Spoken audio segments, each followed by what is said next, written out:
Welcome to the motherfucking lady. We're covering today's top boxing news. Okay, we'll start with this. The WBA adds 16 titles, 16 new ones, in 2 years, despite their initial reform promise. I think World Boxing News has done a better job of chronicling this particular situation more so than, say, Ring Magazine or Boxing Scene. I think they've done a fantastic job of keeping up with this story. World Boxing News reports another rise in the number of World Boxing Association champions as the sanctioning body's title count reaches 43, despite repeated promises of reform. The WBA has come under fire in recent weeks for some of the sanctioning decisions made, but it is the sheer number of champions and prolonged broken promise that continue to cause the most angst. Super champions, interim champions, champions in recess, and the mind-boggling WBA gold title holders continue to confuse even some of their own belt holders, highlighting how little has changed despite repeated pledges to reform. A big part of the reason the WBA and the WBC jointly have been able to operate as such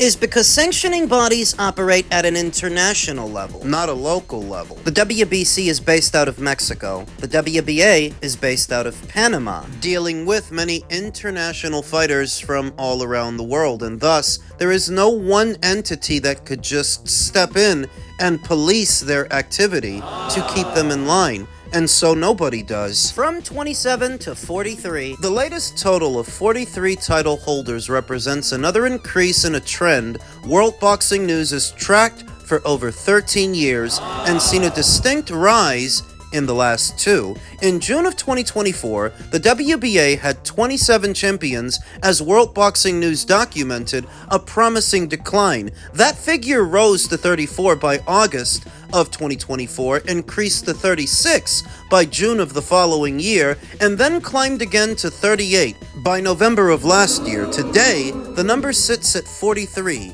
That means the WBA has added 16 title holders in just 2 years, despite previous guarantees to reduce the number of belts in circulation. Well, what about the Association of Boxing Commissions, the ABC Commission? Yeah. 2 or 3 years ago, they told them to reduce their number of titles if they wanted to keep doing business in the United States, and that worked for a little while, but the ABC Commission now seems to be turning a blind eye to what the WBA is doing. Because they're back up to their old tricks. The hope that those figures will come down no longer looks to be a viable option from the WBA alone. One possibility, despite widespread opposition throughout boxing to proposed changes to the Muhammad Ali Act, would be that the WBA could no longer recognize multiple champions in the United States. However, with only 10 American title holders currently appearing on the WBA champions list, the overall impact would be limited. The hope was that they either limit the number of titles they have in circulation, or they would no longer be able to do business in America. And that slowed them down for a little while, but they're back to mass-producing different versions of the same title. That figure rises to 11 belts if David Benavidez is counted 2 times as both the WBA Super Cruiserweight Champion and the WBA World Light Heavyweight Champion. Because he holds their regular title. WBA President Gilberto Mendoza previously defended the organization's policy on multiple champions and secondary titles, arguing that title opportunities create greater earning potential for fighters, promoters, and broadcasters. Which is a load of bullshit. It's just an excuse for him to siphon sanctioning fees from as many would-be champions as possible. The WBA made significant reductions in 2021 and appeared to be heading in the right direction at that time. However, interim titles, gold champions, and multiple world title designations have steadily found their way back onto the organization's roster. As a result, WBN now records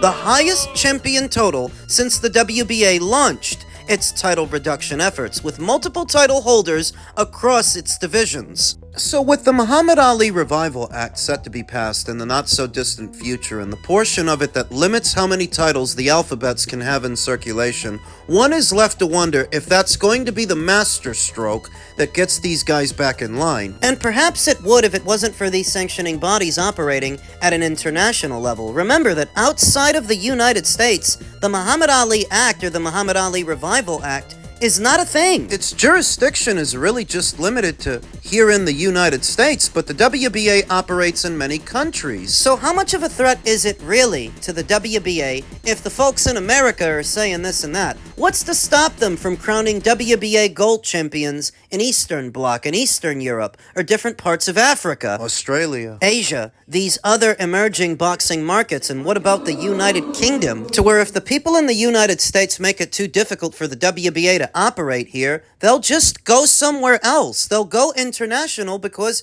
that's what they're already doing. How reliant is the WBA in 2026 on American money? American fighters. Think on that for a second, because the American broadcasters are no longer pouring the money into boxing that they used to. And thus, we can't say that in 2026 the WBA is as reliant on the American dollar as they used to be. That being said, I don't know that the Revival Act will be enough to get these guys back in line and under control. It might not be. You know that the 43 champions that World Boxing News counted only accounts for the male champions? It doesn't even account for the females. It's actually more than 43. They've shown no signs of slowing down, but why should the boxing fan care? How does this affect us? Why should you be mad? It's because the WBA mass produces different versions of the same title at the same weight, while in cahoots with these promoters, where they're supposed to be an impartial mediator that brings two separate teams together. They do favors for all of these teams, so that this fighter doesn't have to fight that fighter, because they both get their own separate version of a WBA title, and that's where you need to be upset. It's where you're supposed to get angry. Gervonta Davis was never under any orders to fight Vasyl Lomachenko upon moving up to the lightweight division because they gave him his own version of a title, so he didn't have to fight Loma, and that's the kind of shit that goes on. So that's where you gotta ask, if you're not even gonna order these fights because you're passing out belts like Halloween candy, then what do we need you for? That's your job. That's the one job you got. Sanctioning and ordering boxing matches between ranked contenders and champions, and you don't want to do that because you're giving everybody a belt. So then what the fuck do we need you for? And now it's time for another installment of what has fast become the most popular segment here on the channel, Ring IQ Hate Mail! A segment that Jerry Soriano is doing his best to make all his own, all about him, since he leaves the dumbest comments of anybody that comes here. My last video detailed the David Benavidez versus Artur Beterbiev situation, so of course, he had to leave me a long-winded comment about it saying Canelo fight is past. Bivol fight is past. Yeah, because David moved up. The Beterbiev fight is past. The Smith fight is past. Yeah, because David moved up. In those first four guys you mentioned, David's not even at the same weight as them anymore, so yeah, the moment is past. The Opataya fight is past. I get it now. Oh, the Opataya fight, and the moment for it hasn't actually passed. David just doesn't want to fight him. You see who he petitioned to fight. It wasn't Jai. As much as you want Benavidez to get beat, you're simultaneously hoping that he doesn't have a chance to prove you wrong. This guy's a fucking retard. You know how Jermall Charlo is still an unbeaten fighter? And so is Gervonta Davis. The exact same thing might happen to David Benavidez because he has the same penchant that they do for avoiding top competition. You think this is about getting David Benavidez beat, when in all actuality, I wouldn't be surprised if he never gets beat, because there's a lot of people I said he wasn't going to fight that he didn't fight. He doesn't fight the people that could beat him. But Jerry continued, you're simultaneously hoping he doesn't get the chance to prove you wrong, but you can't escape what's coming, brother. I'm not your brother. The momentum of the locomotive is too strong right now. You can't wish away the inevitable train wreck. Buddy, you're the train wreck. You're the one who's beside himself that I'm not impressed with David. You could have stepped aside, you could have hopped on, but you have chosen to get run over. Tick, tick, tick, tick. Is that supposed to be a clock? Is this supposed to be a countdown? A countdown to what? The next thing I was right about, because I haven't been wrong about David yet. You don't seem to want to acknowledge that, and that's fine. That's okay. You seem very satisfied with the trajectory of David Benavidez's career so far and what decisions have been made on his behalf. So if you're happy that he's fighting Noel Mikhailian instead of Jai Opataya, Right. kick out the 75.99 Right. in the fall and enjoy it. I don't see what the problem is. You're happy with what he's doing. Why would it bother you so much that I'm not? I'm not even unhappy per se. I'm just not impressed. And I'm not the one who needs somebody out there to agree with me. You are. That's why you keep coming here, leaving these dumbass comments. You think you're saying something about this subject, which is just one of many stories that I chronicle here on the channel. Its time will come and go, like all of those fights David didn't have with all of those fighters. Really good one? The moment passes, and before you know it, there's a new set of hot-button topics to talk about. So what's the countdown for, Jer? How many more months David is going to spend avoiding top competition, top fighters? What's the countdown? What are we counting down to? David's unification match? Well, it would have took the fat fucker long enough to finally start unifying titles, but he's not doing it in impressive fashion because he's avoiding guys while he does it. So wait, the same Benavidez fans who don't care about Canelo's unification matches at super middle want us to care about David's at cruiser. Is that what we're counting down towards, Jer? The next unimpressive victory from David Benavidez? You're excited that he's fighting Noel Mikhailian? A guy who needed 2 fights for 1 win over Badu Jack? Badu was what, 41, 42? Jerry has all but completely given up on making cohesive arguments as a retort to the talking points I raise here on the channel. At this point, he's just settled on being a nuisance, or trying to be a nuisance. See, at this point, he doesn't even try to refute what I say in a video, because what I say in these videos are matters of irrefutable fact. Not fiction and not opinion. You can just tell that Jerry's mind works a lot like a woman's mind, to where he cares more about what he feels. He feels a great deal over David Benavidez. Irrespective of what the facts are. So that's all he can really talk to me about, are his fucking feelings. But I'm not your fucking therapist. And for the amount of time that you're spending on this, you really need one. He's unhinged. Like the Clark guy in the Back Rooms movie. It's unraveling. There isn't much more to add to the conversation except what new news developments break. But you will notice that once you sift through the minor details, it's just more of the same thing. It's just David campaigning at a weight while not fighting the best fighters that are there. Unless this guy thinks Noel Mikhailian is better than Jai Opataya, and he's free to do so. It's just that most people don't. I don't. You're so happy and so satisfied with the trajectory of David's career that you need to constantly come back here and talk to me about it? What's wrong with you? I have a theory. He's not satisfied with the trajectory of David's career. He's frustrated. That's why he keeps coming back here. He wants more than anything for David to prove me wrong, but David keeps proving me right. He wants so badly to be right about something. So badly for me to be wrong, he finds it infuriating how often I'm right. What can I say, Jer? It's a gift. Here's a parallel. When I'm watching Inoue run through 4 different divisions, becoming undisputed champion in 2 of them, do you think I made a pit stop at 78 Sports or Boxing Ego to wag my finger in their face about how they should be as impressed as I am? No, I didn't.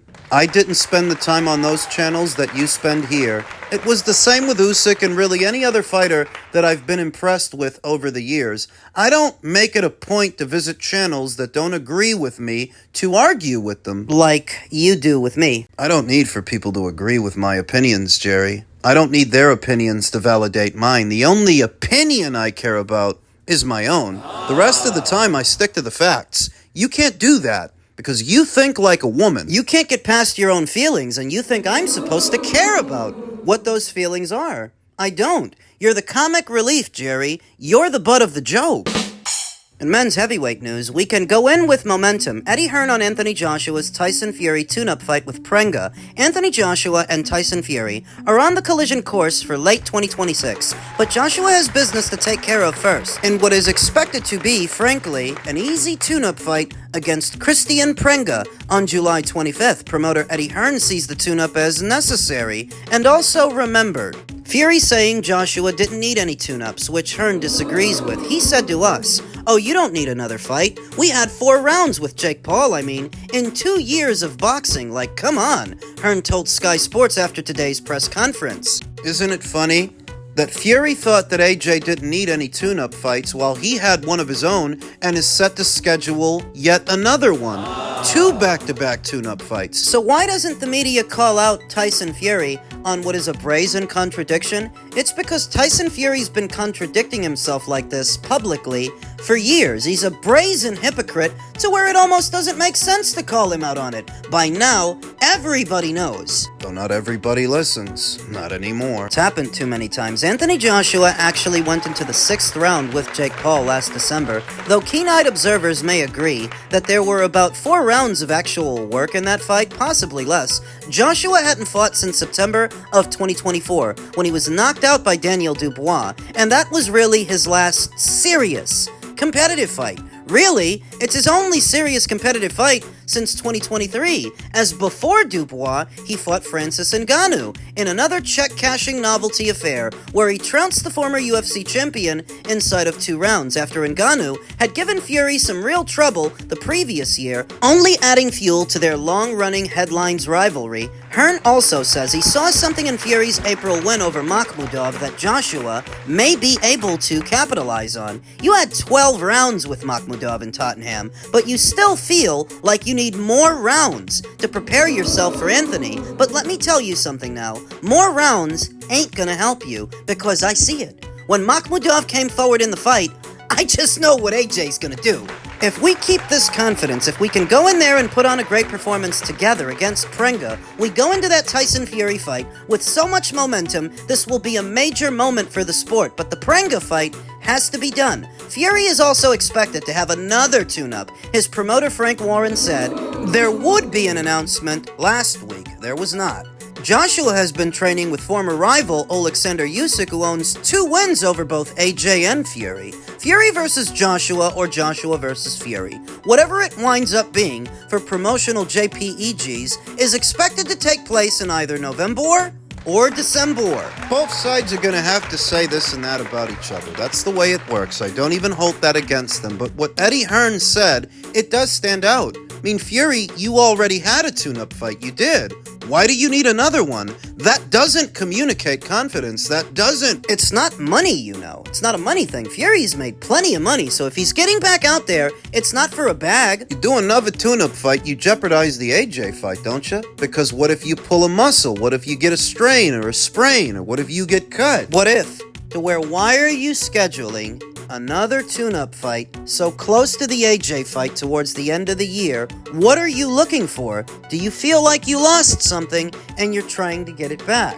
I've heard more than one person on more than one occasion say that Tyson Fury's legs aren't what they used to be. He doesn't have the same pep in his step that he used to when he fought Deontay Wilder for the first time. By that reckoning, if he can't navigate the ring as good as he used to in his prime, theoretically, he's easier to get to, easier to hit, easier for Anthony to find. So why couldn't Makhmudov find him? Because Makhmudov sucks. In all honesty, the Fury I saw against Makhmudov, he didn't look half bad. He actually looked alright. I mean, I thought he did. But I hadn't actually thought about it. That you already had a tune-up fight, Tyson Fury. Now you want another one? Why? You didn't want AJ to have 1 tune-up fight before fighting you, but you get to have 2? Are you nervous? Sounds like you were trying to catch Anthony with his pants down when he hadn't had a serious fight in a while, so you would have that advantage over him. Now you want more tune-ups. What, you weren't happy with the last one? Were you not happy with the last performance? There's definitely something to be said about that, and we'll see the boys settle up in the fall or winter, whenever it happens. I'm looking forward to it.